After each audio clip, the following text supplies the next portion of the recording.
Today we're going to show the best way to apply RedDrop's everyday pads, known for being super thin and absorbent.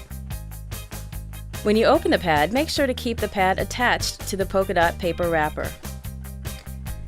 The first step is to carefully remove the paper, making sure that the pad doesn't stick to itself. Before you stick it to your panties, make sure that you position the widest part of the pad towards the back of your panties. Press the pad into your panties while stretching them out slightly. Take your time really sticking the pad into your panties. Next, take the backing off the wings one at a time. Fold it back carefully, making sure not to allow the wing to stick to itself, and stick it firmly to the back of your panties. Repeat.